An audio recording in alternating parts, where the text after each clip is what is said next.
Deborah. She's so exciting to talk with. Right, welcome.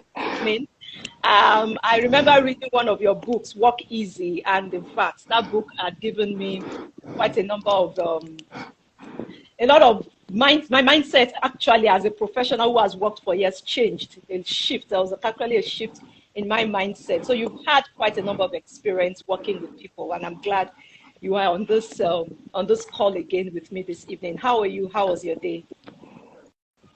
Great. I'm doing well, and I hope you are too. So Yes, happy Lenten season to you. Lent started yesterday. Exactly. Sometimes you forget some of this things. All right, so welcome everyone. Let me just use the opportunity to welcome everyone on the call. We'll be going right into it because there's quite a number of questions I have for Deborah David this evening. And I really want us to deal with some critical issues. Hopefully we can answer all. If not, maybe we'll look for an avenue to deal with some of these issues and resolve them once and for all. So Deborah, we are talking about dealing with difficult people at the workplace, how to manage conflict. Can you just help us understand workplace conflicts? Let's even break down this topic. What is workplace conflict? Yes, Ololai, thank you for this question. And I promise you, this is a question that will never go away, generation to generation and the rest. Wherever people exist, you have tendency for two options, harmony and conflict. And what's usually causing workplace conflict? I mean, it's like conflict generally, and it can happen in the home, in the church, in the marriage, anywhere. But now that we're drilling down to the workplace, we have a system where you don't agree with my position, and I also choose not to agree with your position. And though we both may be right, but we have not developed a maturity to sponsor constructive communication in the sense that we can find a middle ground. That's what I mean by workplace conflict. So conflict happens because there's differences in opinion, and it can be caused by many things. The biggest of all is listening deficiency. I mean, the Institute of Listening Association, I want to read something that they said. They said most times when people are talking to each other, you don't listen. 75% of what the people are saying is lost. As I'm talking now, some people may be listening, they may be hearing sound, but they are not actually listening to everything I'm saying. And there's this very great author. His name is Mark Nepo. He defines listening as follows. Let me read how he defines it. Okay. He says listening, in his book, Exclusive Books, he said listening is to give up all expectations continually and to give attention completely and freshly to what is before you, not knowing what you will hear and what it will mean. He further describes this that to listen means to lean in softly with a willingness to be changed by what you hear. Now, that tells us that listening is an intentional act, and it doesn't always come natural. So when you lean in intentionally, when all of those conversations in your mind are raging, somebody, you can decide to approach someone and say, good morning. Good morning might mean a friendly exchange of pleasantry to the person saying it. The person hearing it might say, he has come here to mock me. The reason he said good morning is because my shirt is turned the other way. It might be that your mind is playing on you. So when people are listening with assumption, so that's why the poet says, Mark Nepo, is that your mind is clear. You are starting from a blank sheet. Is to give up all expectations continually and to give attention completely and freshly to what is before you, knowing that you want to assume you don't know anything. So imagine if we come here now and you are telling me something about the space or the war in Russia. If I had a premeditative feeling or I'd already carried some assumptions into my mind, you will think I'm listening. But as you are talking, my mind is forming images and I'm preparing for the next thing to tell you. I am not actually listening to you effectively. And that's why someone appears to say, why did you say my report was wrong? You already have a feeling that this person's intention is to ridicule or embarrass you. Let's not say the person has an history of ridiculing and embarrassing you. You have a choice to refuse to take offense. People don't offend you, you take offense. So when someone says, you look like this, hello, excuse me. You say I look like that in your eye, but I am not like that. So why do you want to sponsor a system where people introduce you to you all the time? He called me stupid. So that is his own opinion. You are not stupid. So these are the kind of things that cause conflicts. Number one, lack of maturity to find a middle ground. Number two, deficiency in listening. Number three, low self-esteem or lack of self-awareness. People don't tell you who you are. You already know who you are, and you are okay. I mean, there was something I posted on my Instagram page about a little girl who was telling her mom what happened in school. He said the little boy said I was ugly. I told him that I did not come here for fashion show. I came here to learn. Someone else will be crying. They call me ugly, and for 3 weeks you cannot eat just because of a simple, careless statement from the mouth of someone else. That is that person's opinion. Whether it gets to you, you are the one that will determine whether it gets to you or not. So we need to always mind how we agree with people. So the next thing I want to say again that can cause it, number 4, is actually lack of mindfulness. When you're not mindful, right? You're not mindful of the feeling of the others. I mean, in emotional intelligence, we know there are 4 quadrants. There's self-awareness, there's self-leadership, and there's emotional awareness, social awareness. You understand the feeling of the next person you're talking to. So you are joking, but those statements are like racist statements. Why does your hair look like a monkey's hair? Who made this hair? Is it a carpenter? You don't do that, because you are just talking, but the other person the person is having an effect, is getting a negative effect. Even though they are showing you non-verbal signs, you are still not stopping. What kind of joke are you joking that you are inconveniencing the next person? You have turned to a bully or a terrorist because you are affecting the ego, the image of the other person. So people should learn to be mindful. Find out what works in this relationship or in this conversation. If you work with somebody for 6 months, you should try and understand their style.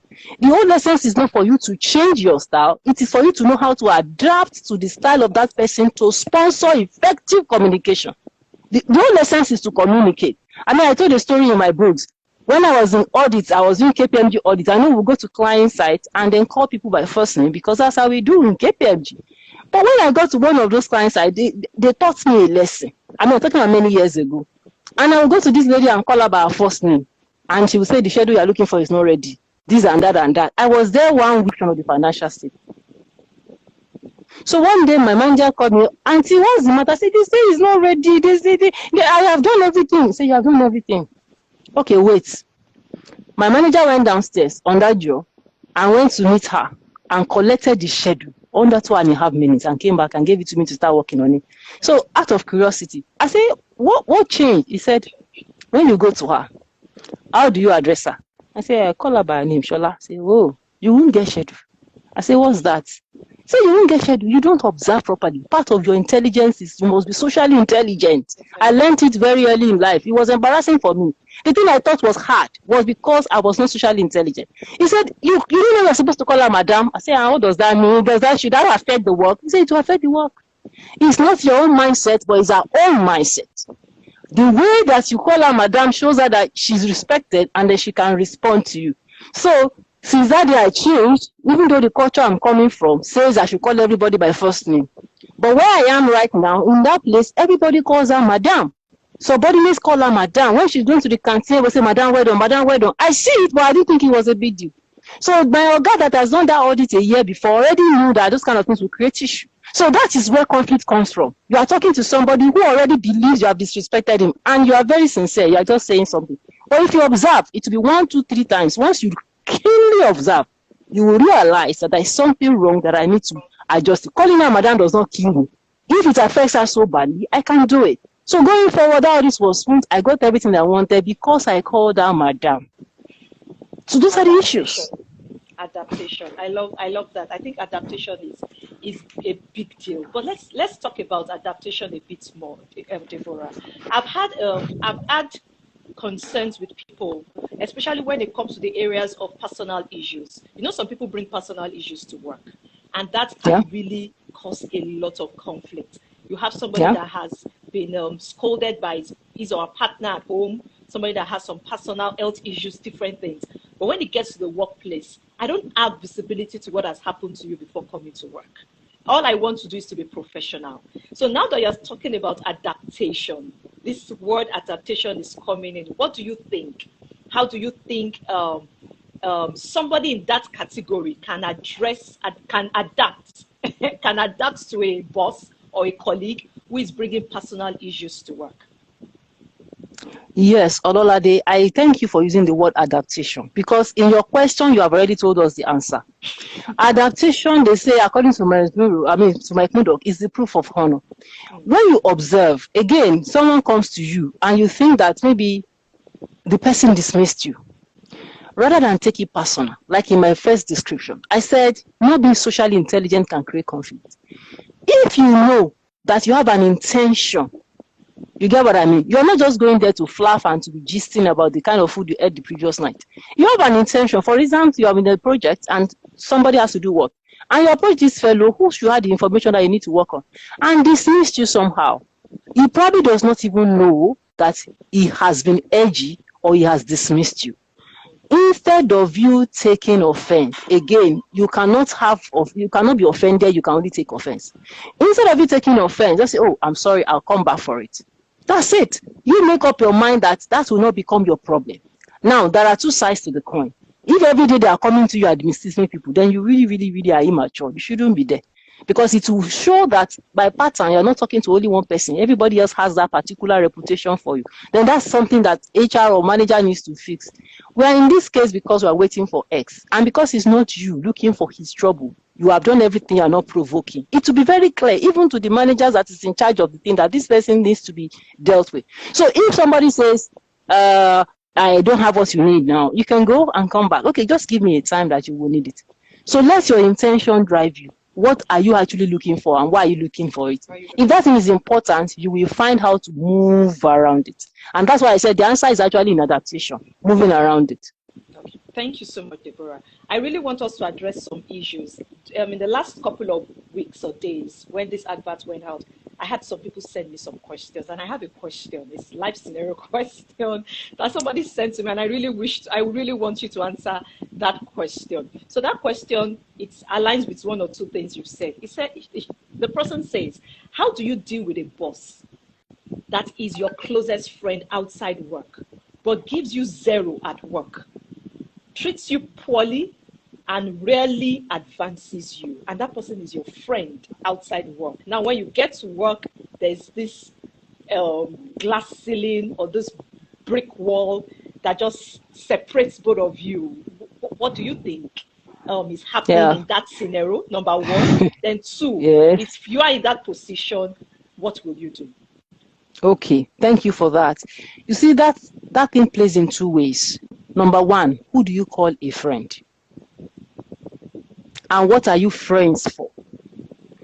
Number two, what is actually your workplace ethics? How does it play? And outside of work, who is this person you're talking about? So, who is your friend? You know, the way I see a friend is different from an acquaintance.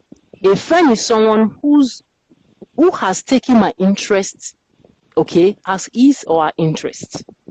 You know, the Bible says there's a friend that's sticking closer than a brother. This is somebody who wants me to be okay, wants me to proceed, wants me to succeed, wants me to be okay. I mean, anything that touches me touches my friend.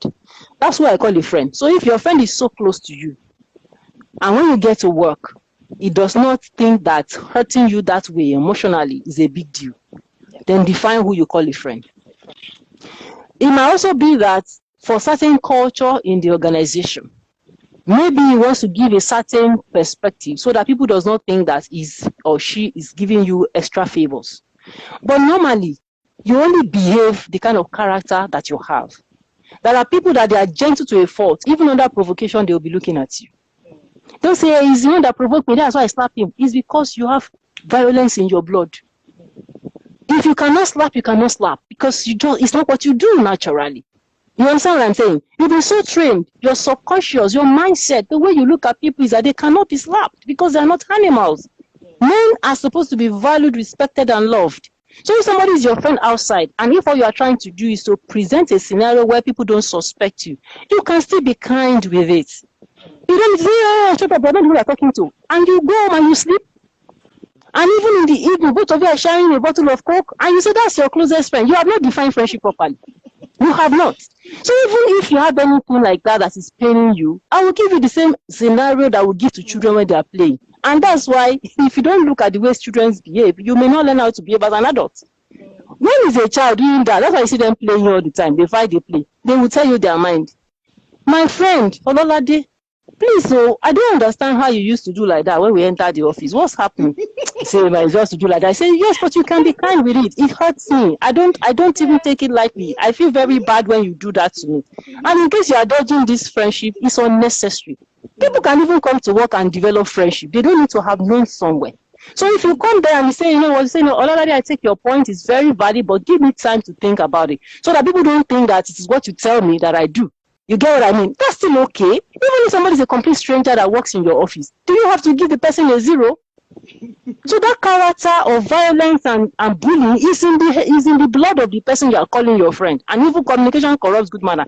When you also have a reason to do that, you do it to somebody because you have been cultured by that association to treat people that way.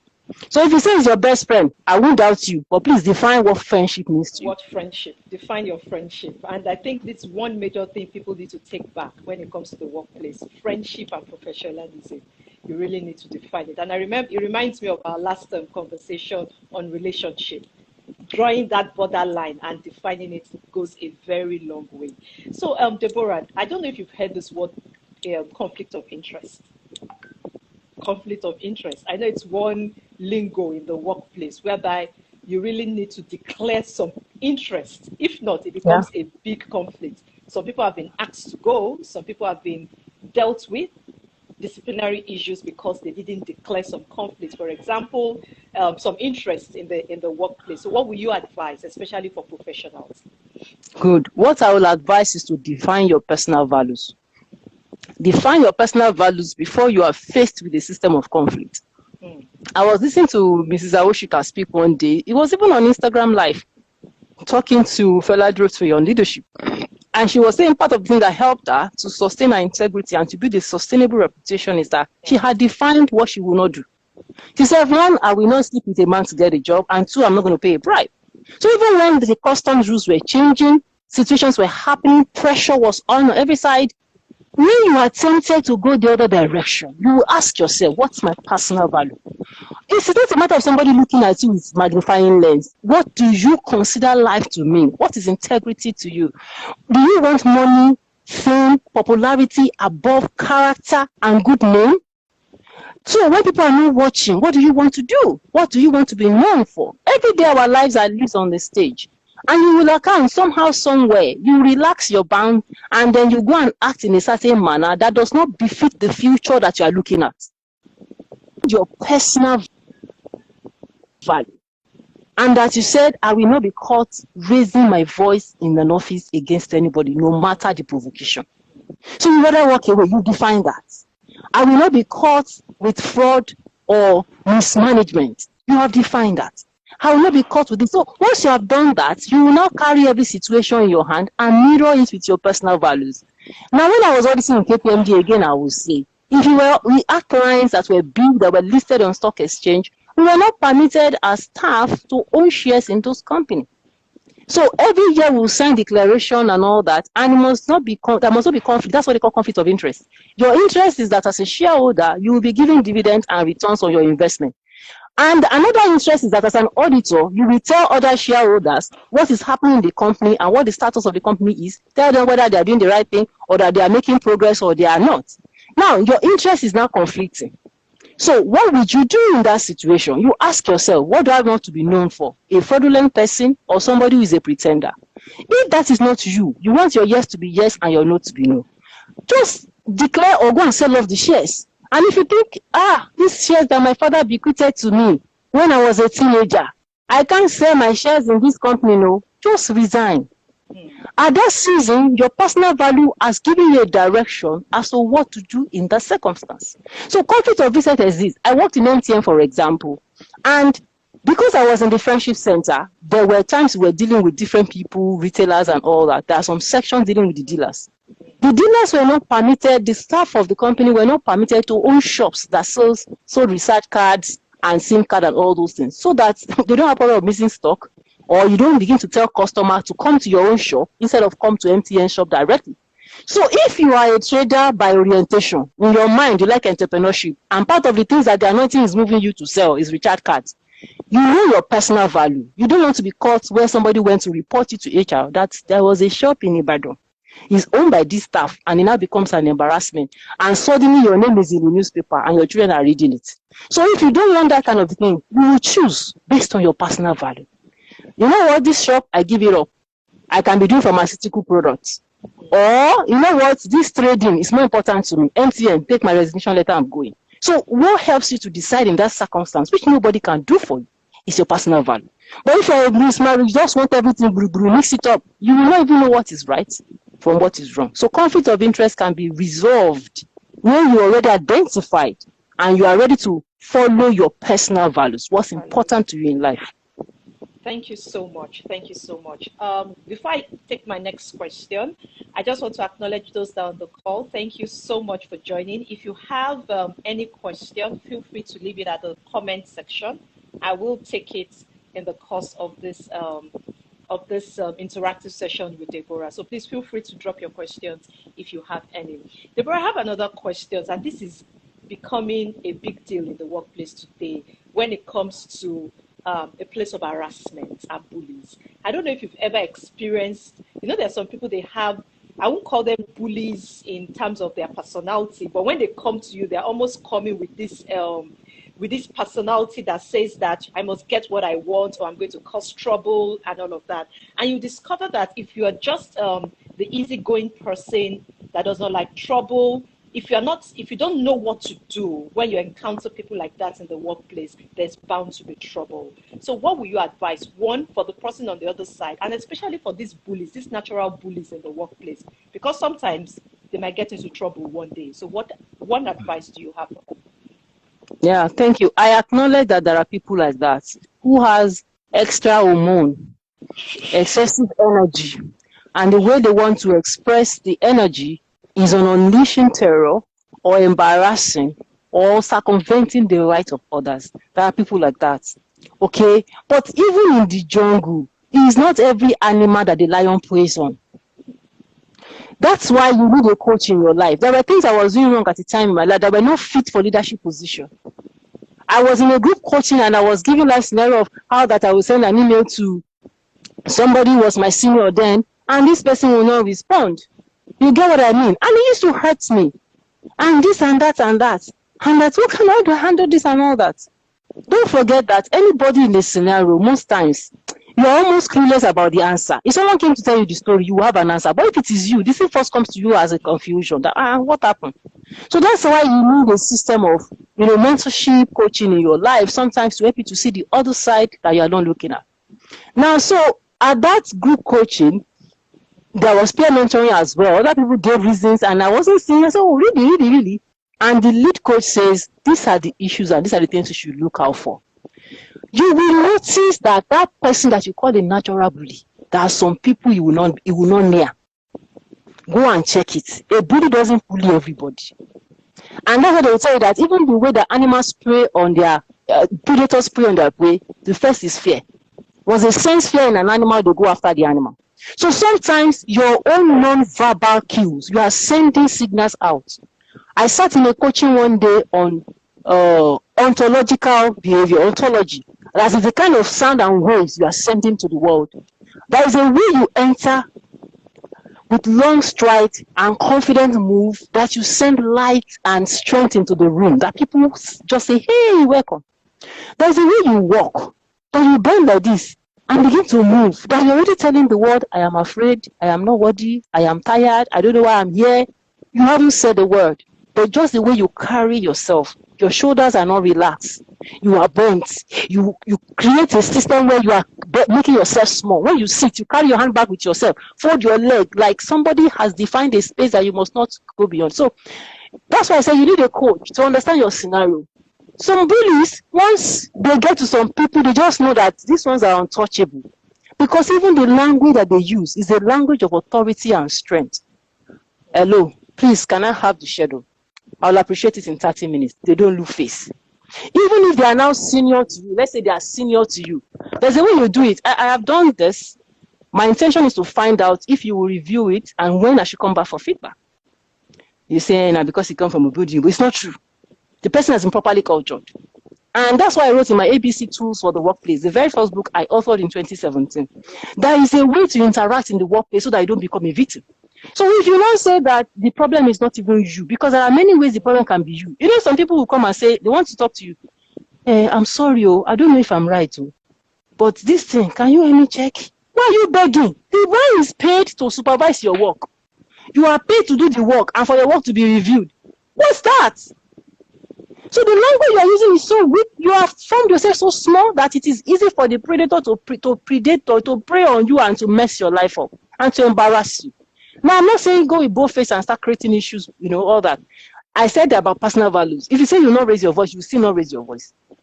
One thing I will do to you, if everything you've done right is not about you, understand that sometimes bullies don't know that they are bullies. Sometimes some of them don't know that the way they treat people or talk is really, really a disadvantage in terms of how people read it. So I will use one word: compassionate confrontation. You will still confront the person. Find a good time and say, can we discuss something about a cup of coffee? Or I would like to discuss something with you. Please give me time. I would like to have this conversation with you. You can tell the person, please, this conversation will be recorded. Just for evidence. If you say, why now, what's it about? Okay.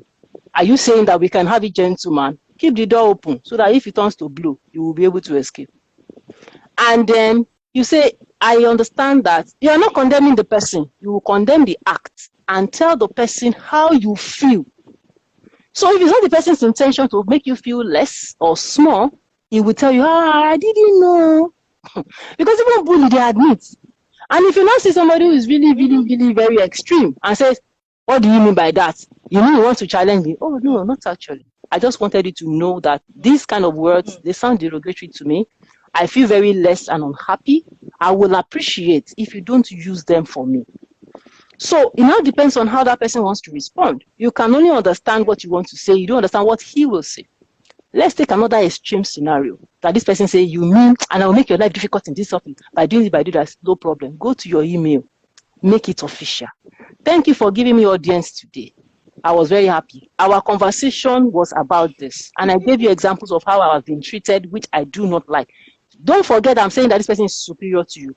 Because if you are superior to the person, you don't need all those emails. You just tell them never, never in your life, call me that thing. You finish the matter. But this person is senior to you.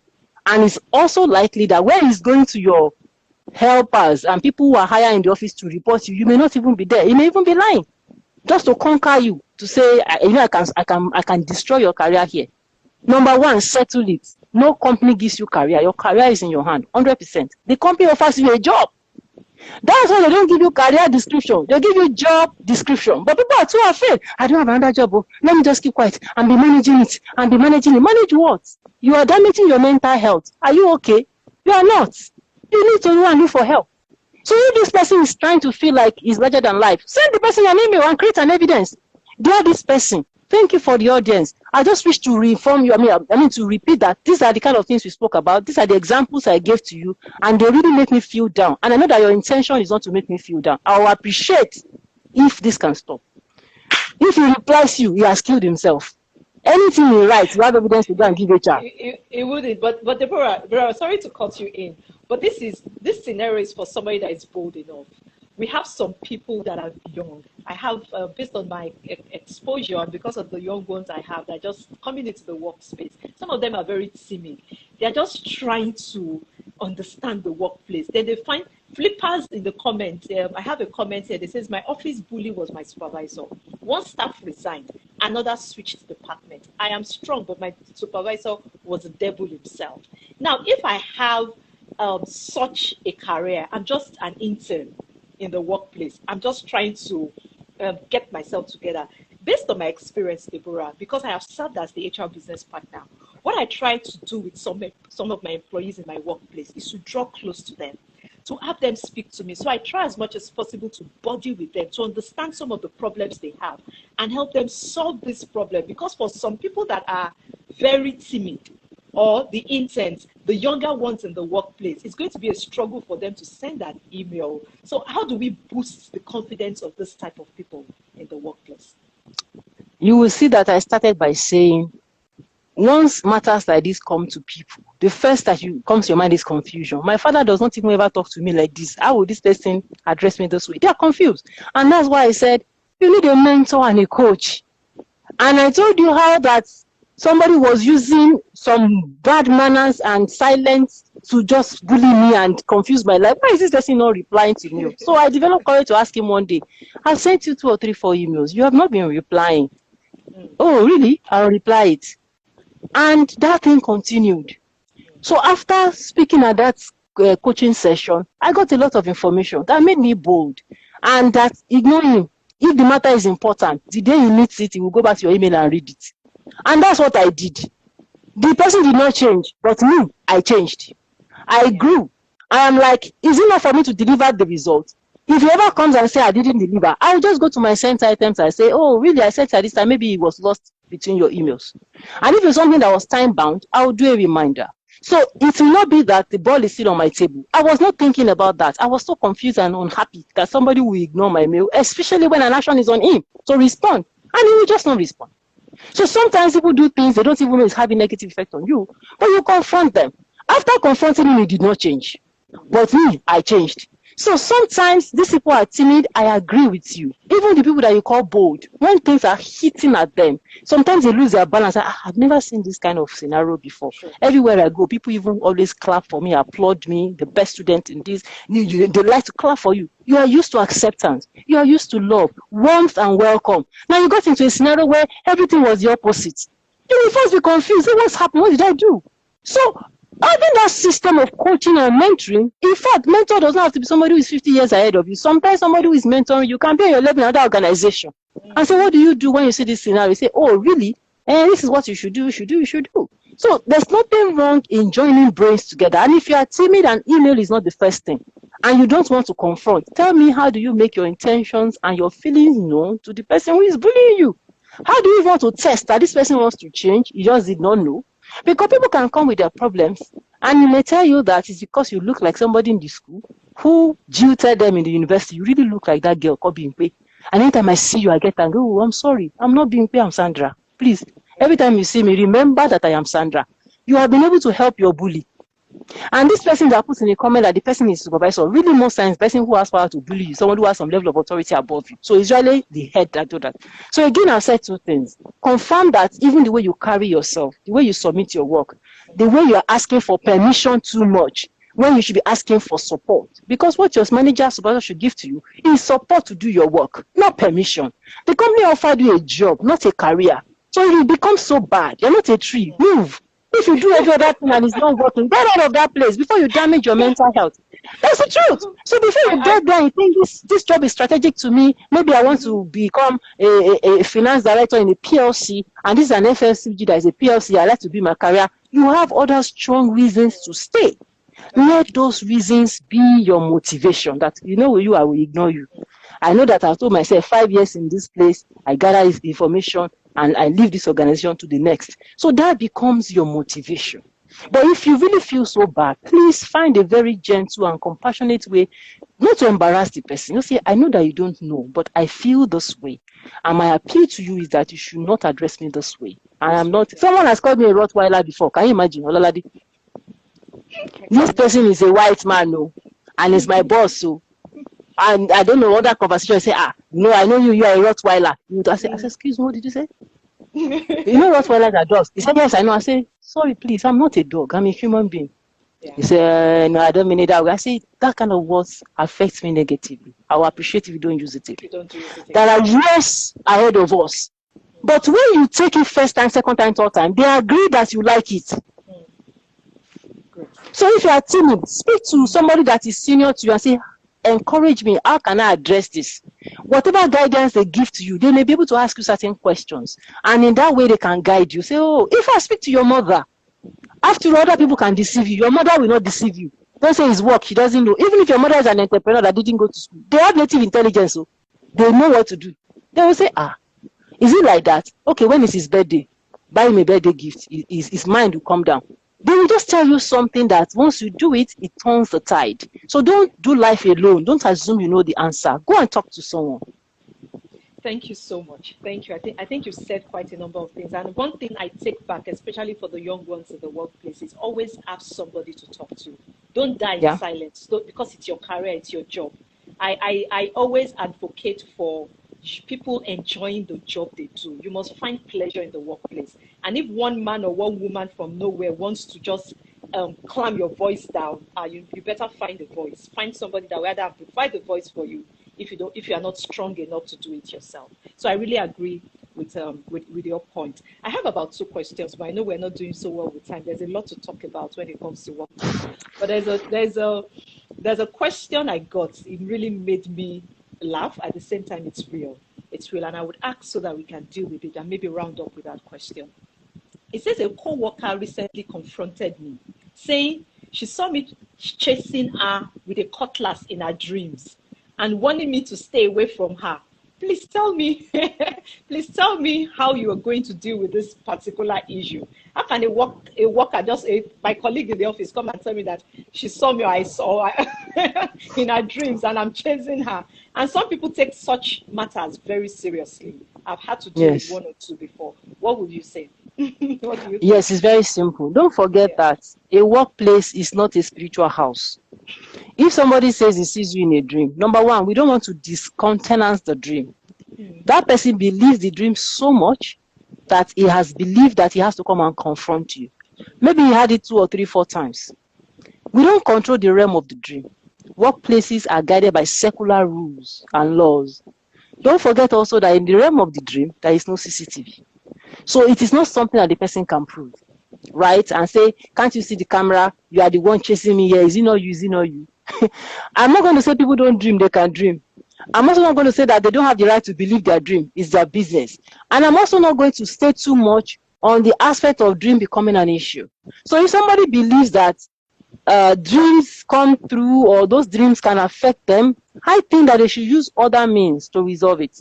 I mean, that's like talking to the person who had a dream. I'm coming to the person who they came to attack and say, if you want to go and pray, go and pray. Whatever you want to do, whoever attacks you in the dream, pray that, the kind of prayer they pray for you, so that person will leave you alone.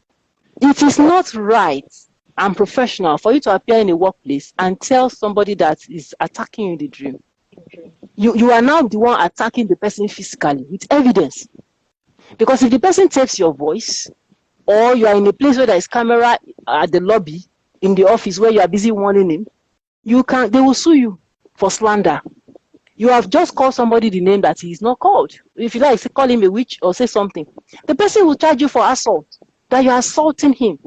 And the person can prove it. But you that you had a dream, you cannot prove it. Can't say it's in my dream I saw him. You can't prove it. So you have to be careful. I'm talking to the person who had that dream. If that dream really, really means so much to you, we are not going to discountenance your dream. Try and find a dreamy way. Since they said dreams are in the realm of the spirit, find a dreamy way to solve that problem. Right? That's what you can do. Whether you go and meet your pastor or your imam, let them solve the problem for you. Don't go and attack somebody and say, I saw you, I saw you. Now, you that they came to meet, that you are the one, you don't even understand the French. I wondering what does this really mean? You have to be compassionate and kind. Number one, understand that this person has come with something that is hurting the person. I mean, it is not everybody in the office that dreamt about you. Maybe he dreamt about you and he cannot contain him, or he became confused and decided to come and just outburst of anger. You will calm the person down. And that's why I said heightened self-awareness is very good in handling many issues in life. Somebody calls you, like I started with that introduction, somebody calls you a witch or that you are pursuing the dream, and me, I didn't pursue anybody. Number one, I won't let it pay me, to be honest. I'm addressing the person they came to attack now, in case the person is on this call. I won't let it pay me because I didn't attack anybody. I say, Organic, calm down, oh. This your dream that you are having, you have to go and validate it. Do anything you like about the dream. It's not me you are addressing. And I really, really want to find out, do you really believe in what you are saying? Just try to calm the person down, whatever kind of language you can speak to the person. If the person is unconsolable, and say, don't even touch me. I know that you are the one behind my problem. Oh, really? Then give the person a warning immediately. Say, you know that you will have to prove this because I feel that you are personally attacking me. That's colleague to colleague, not superior and all those things. You have to let the person know, because if you don't immediately address it, he will come following week and say he still saw you in a dream. He still saw you in a dream. Then instead of pushing back the energy, you absorb the negative energy and you start to walk on eggshell around the person. If I see this person now, you see I attack him in the dream. You are now trying to absorb what does not belong to you.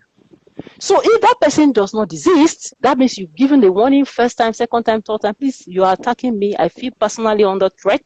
Me hearing this from you, you are disturbing my inner peace and you are affecting my space. Please desist from all this dream something. I empathize with you, but go and find out how you can solve that problem. Because you already know you're not doing anything. So if the person will not stop attacking you, when you came into that company, there are personnel policies. What does this say? Because that person has become an harasser. That's called harassment. Workplace harassment. It's not just sexual harassment. It's a verbal harassment. The person wants to make you small, diminish you in an office, and throw a blame on you that you don't know anything about. That's under the assumption that you don't know anything about it.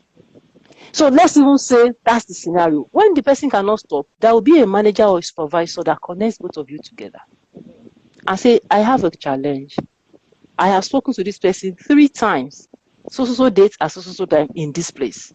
So date. If I even call this person, try and create a system of evidence. You can send a WhatsApp. I really empathize with you. I think that this issue of dream, if it really bothers you, would you like to see your mother or someone who can help you understand and decode? Yes, just to be compassionate. You don't know anything about it. But don't take it offense first time. And the person replies, shut up. Yeah, wait, because if the person is really hot, he will reply that way. But if he takes your advice, then you have resolved the issue. So at the end of the day, when you have that system and a trail of evidence, then you can now go to superior and say, I have a confusion and I think you can assist us. This is what has been happening. What do you say? And of course, the person too will have a good laugh. Even if the person believes that dreams exist, but because it's unprovable. When you get to HR will tell them, show us the photograph of the person pursuing you with a cutlass. Let's verify. You can't prove it. Yeah. And if it's so bad, go and get a lawyer. Maybe you think that your office is discontinuing it, or they are not using wisdom to handle it, or they just dismiss it, or maybe they think that, okay, the person that said it is the son of the chairman, we can't see anything. Please go get a lawyer. I have harassment. You will win the case, so, because you have created a system of evidence by WhatsApp, by SMS. The person didn't even know what you are doing with it. Your intention is not to set him up, is to calm him down. If the person refuses and wants to continue to harass you and put a label on you that is not your own, don't forget, it's a workplace. It's not a family meeting or family house. Don't swallow the energy that is not your own. Go and get a coach, a speaker, a lawyer, anybody who understands that system, and let them know that it.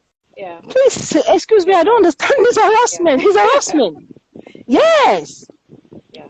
Thank you so much. Thank you. I think we should round up with this question. I really have one that's burning my heart, and it's about toxic workplace. You said a whole lot about conflict, but I believe there are quite a number of people, maybe on the call, or people that will want to listen. I would then ask for people like people in toxic work environment, whereby they've just found themselves in that environment. You know, there's some environment where there are a lot of cackles. It seems as if everybody's against you, even though they're not speaking, but there's this oral, there's this environment, there's this tense in the environment. So for people in that situation, what do you think is the best way to address that particular problem? How can they get themselves out of it? The best way to address it is by having intention. It's called the law of intention. Sit down and define what you're doing there. Right? Like I said, some people may think that, oh, these kind of workplaces are strategic. And that's why we advise young professionals. Have a career map. Where am I going? The next 15 years, how do I want to get there? What kind of companies? You don't just apply to anywhere. What kind of company will help me? Maybe somewhere in the future you think you want to be an entrepreneur who wants to play in the technology space. And this company in IT is calling you, that one is calling you, and you have gone there with intention. That I want to learn how they do credit cards, MasterCard, or how do they do systems of refund and disputes.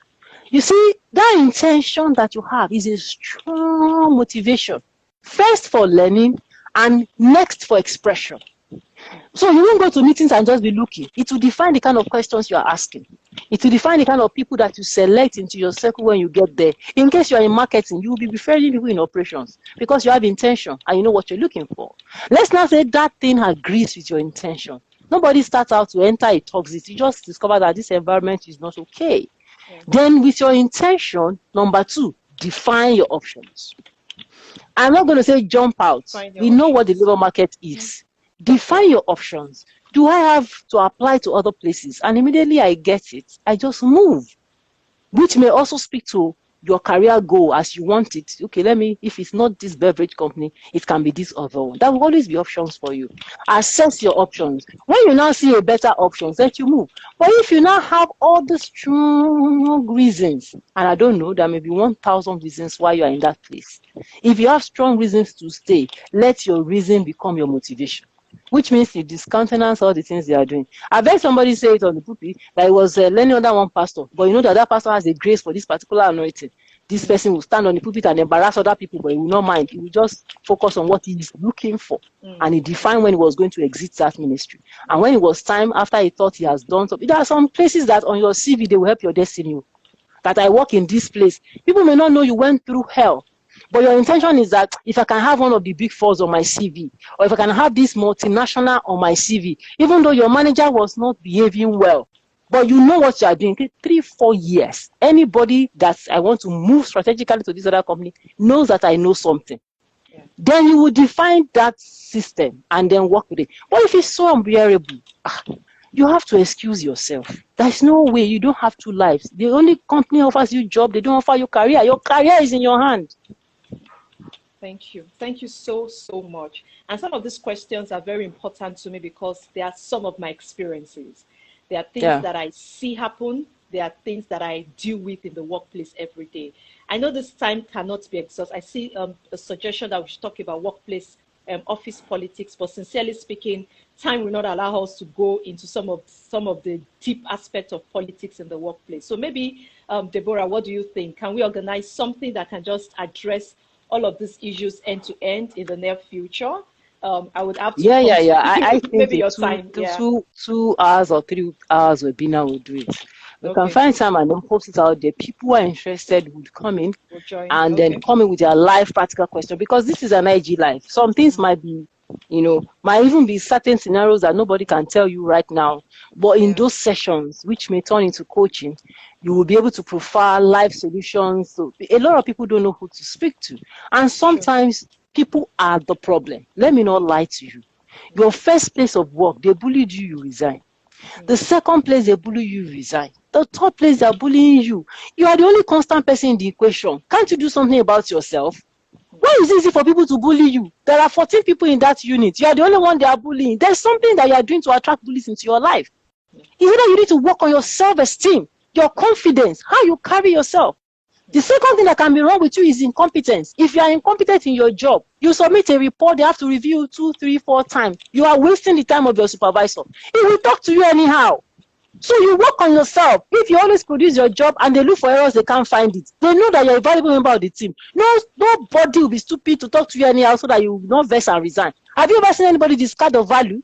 You have a gold in your hand. They call you, this thing is gold, or it's very treasurable. And you say, how much is it worth? They say, this kind of thing is about $10,000 when they weigh it. Oh, really? That's me. Yeah. Have you seen anybody like that?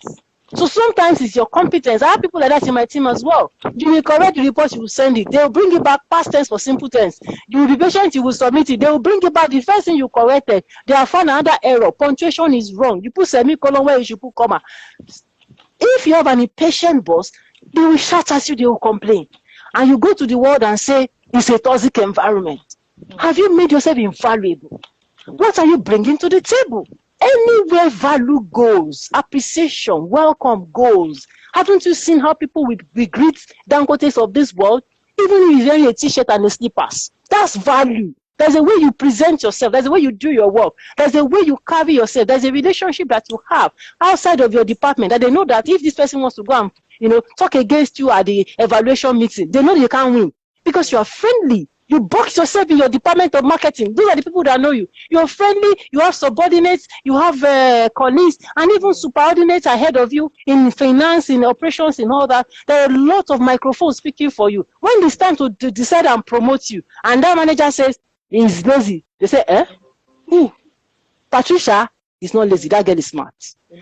Another person, that girl is, when they know there are voices for you, they will not bully you anyhow.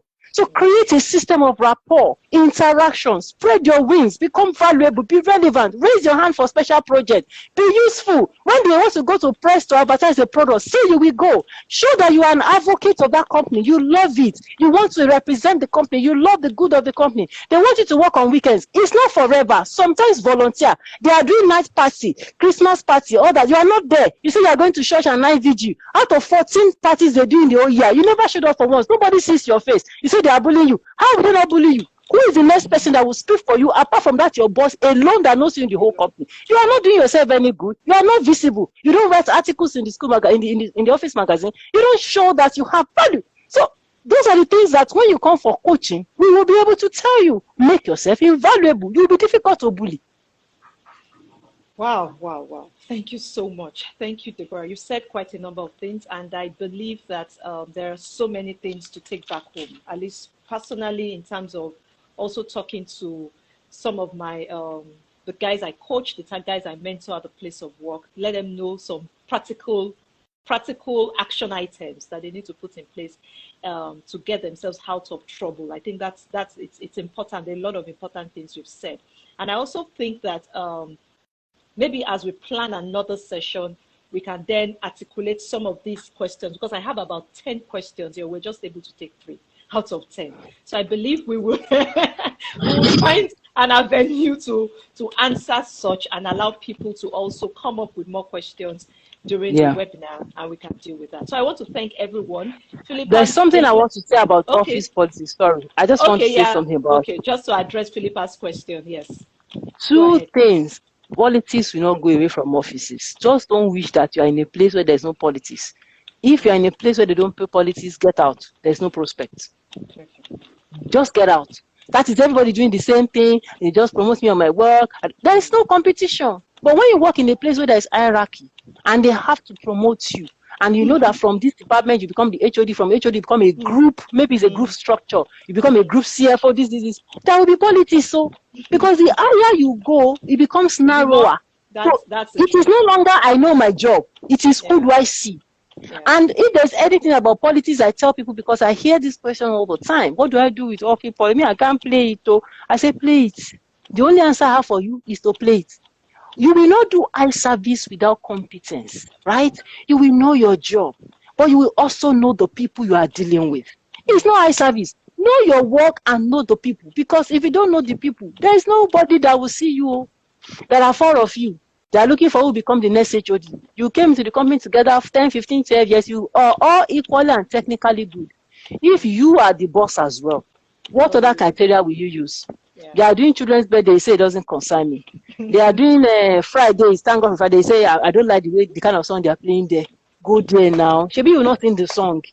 Go there now and just take coke, take water. If they are taking other things, you can't succeed. Even if you get to boardroom, this is how they play this politics. You want to sponsor a project, you will first go and meet the people that are the voices, people who have the cloud. And at the end of the day, you go and do it. If you don't want to put a limit on your career, the higher you go, the stiffer it becomes. So you must train your politic muscle in the workplace. Send me a DM if you want me to teach you how to do it. Oh mine. I've gotten quite a number of comments, but I was acknowledge those that stayed up until this time. Funshaw Adams, Philippas, please follow myself or Deborah on IG. We'll definitely, I guess you're following one of us though. We'll definitely post this so that you can rewatch and learn again as much. Lulu Boy, thanks for following us. Fab Personal Shopper, thank you so much for staying on the call. So we appreciate your time with us. So Deborah, we have to do this again, but maybe a longer session. I will think about it and we'll talk behind the camera. So I must thank you very much for giving me 1 hour of your time this evening. And you're welcome. I know I owe you a lot. But we'll discuss. Thank you, everyone. Thank you, Deborah. Thank you. Have a wonderful evening and talk to you some more next time. Bye. Thank you. Bye. Bye.